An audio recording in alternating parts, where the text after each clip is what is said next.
I have a question for you guys for this week. Before we get started, I want to know, what is your favorite drink? If you guys have any good coffee recipes, comment down below and let me know. Without further ado, let's get started with today's video.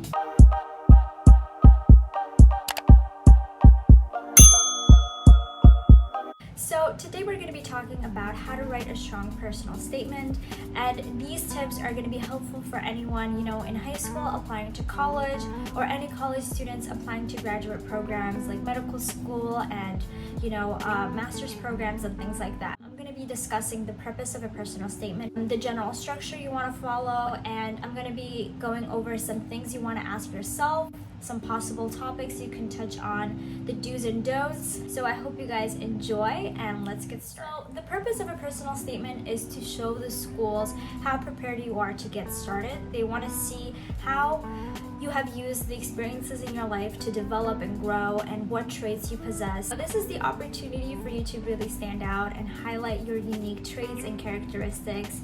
Talk about your hobbies if you want to, because you have to remind yourself that aside from the personal statement, usually the admissions committee doesn't have much to fall back on. They have your classes that you took, they have your grades, they have your standardized tests, but they don't have a story. So the personal statement is your story. It's what makes you you. It is a brief and focused summary about your career or research goals, and is required for university, college, and job applications. The general structure you want to follow for a personal statement is you want to have a hook, so something that really catches the reader's attention, and then you want to get the thesis. So in your intro paragraph, you want to have a thesis that basically summarizes the entirety of what you are trying to say in 1 or 2 sentences. And it's really important to have a really powerful, concise thesis, because that's something that remains with the reader as they continue reading your story. So next you move on to the body paragraphs. This is where you actually talk about the experiences and the events that have made you who you are, that highlight those traits you want to talk about. And then the conclusion is the last paragraph, where you basically want to summarize what you've cumulatively learned from that experience, what it has showed you, and what your future goals are. And then you want to tie it back to how it makes you unique and what you can contribute to the program that you're applying to. You don't want to make the personal statement specific to any particular school, but you definitely do want to touch base on how you can contribute as a prospective student.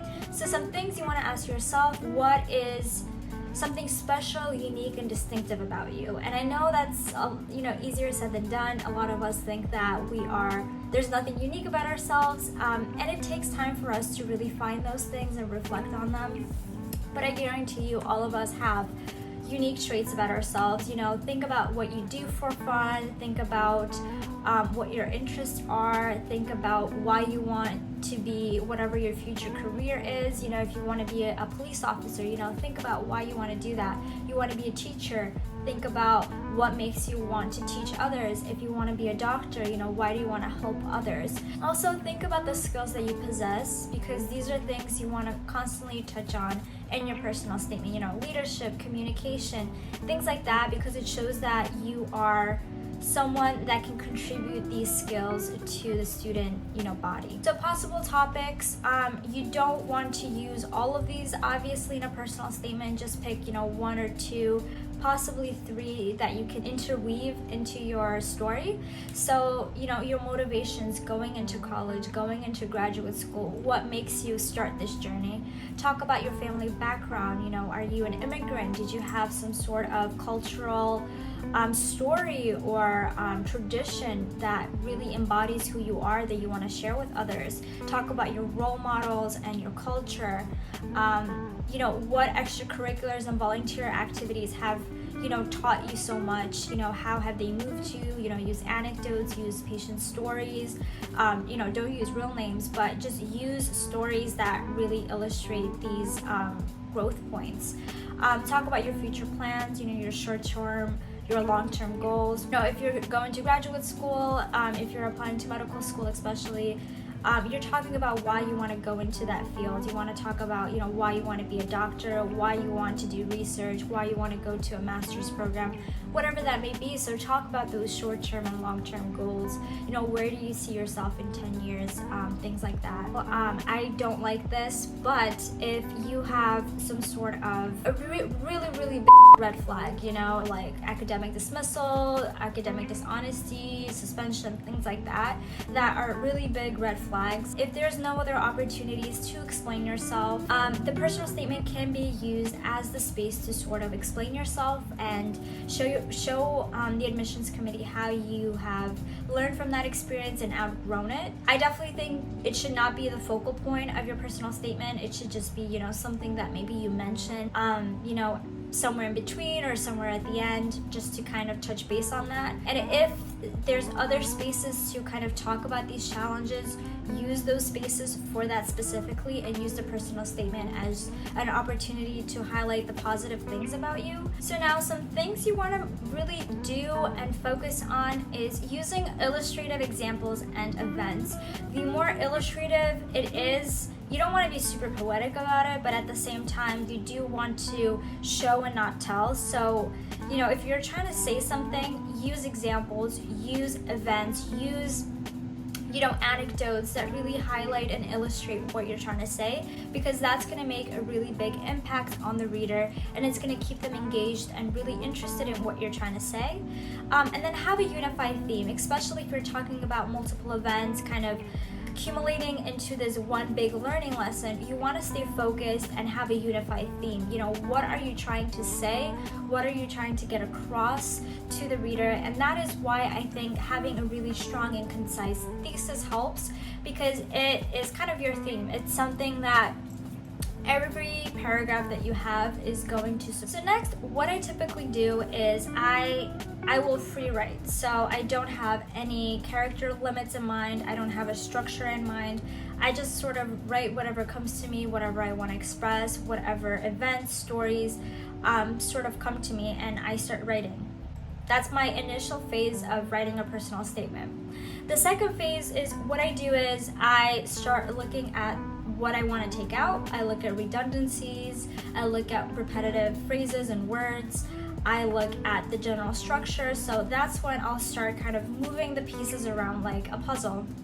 And that's why having an outline at this phase helps to keep everything organized and concise. And then write about things that excite you. I think this is really important, because if you're talking to just say things that you think the admission committee wants to hear, you're gonna show that you're not passionate. It's gonna come across in your writing. They're gonna, know that this is something that doesn't interest you, and it's gonna bore them. So talk about things that you're actually truly passionate about, because it's gonna come across in your writing. And that's important, because that excitement is something that the admissions committee will sense as they're reading your writing, and it's going to keep them engaged and focused. That's something that you always want to keep in mind when you're writing. You don't want to bore the readers. Whoever it might be, you want them fully engaged. That you want them to get through the whole thing and then ask themselves, oh my God, I want to learn more. Let's interview them. That's the end goal. You want them to want to know more about you, and you want them to invite you for an interview. And then finish off your personal statement by, tying everything together to the central theme. Looking back at your thesis, what are you trying to demonstrate? Are your examples really in support of your thesis and your theme? Just make sure at the end, everything kind of ties in together and it shows a really clear picture of who you are. If you are all over the place with your ideas, your thoughts, whatever it is that you're writing, it's going to come across as you being an indecisive person. But if you come across as very concise and as very focused on who you are as a person, you have a central theme of, okay, I'm a very communicative, compassionate, blah, blah, blah, blah, blah, blah. Then, you have a clear image of who you are, and that's going to come across as a very confident applicant. So now let's talk about some things you want to avoid doing. Avoid talking about your personal weaknesses, because the personal statement is the place to talk about what makes you strong, what makes you unique, what makes you someone I want on my campus as part of my program. If you're highlighting and focusing on your personal weaknesses, why should I accept you? Why should I interview you? And that's not what you want the admissions committee to be thinking. You want them to think, oh wow, this is such an interesting applicant who's persevered through so much.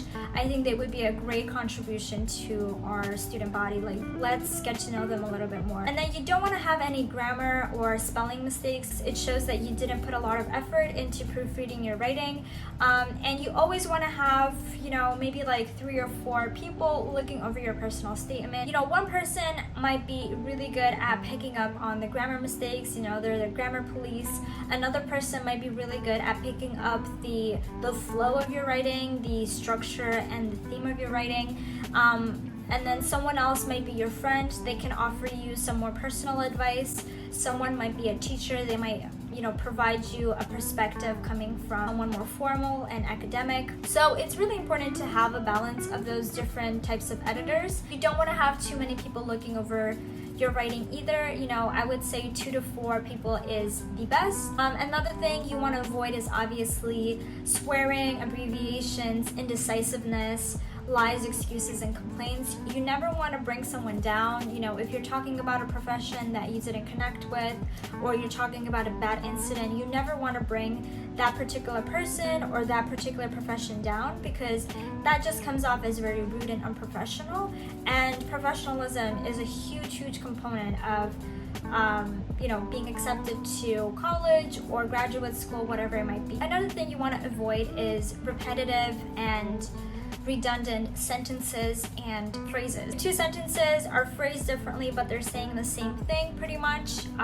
They're pretty redundant. You just need one of those. So just keep an eye out for that. And then you don't want to have generic statements. Like I said, if a statement is just, it doesn't say anything about yourself, it's just kind of there, consider taking it out, because you want to make sure that every sentence you have has some sort of purpose. Another thing that's really important is if you're talking about people other than yourself, especially when it comes to talking about role models, how they have changed you, you don't want them to be the central focus of your personal statement. That is such a common mistake. I think I personally did that with my own college personal statement. The word personal in personal statement implies that this is an essay about you. So don't be afraid to have you be the central focus.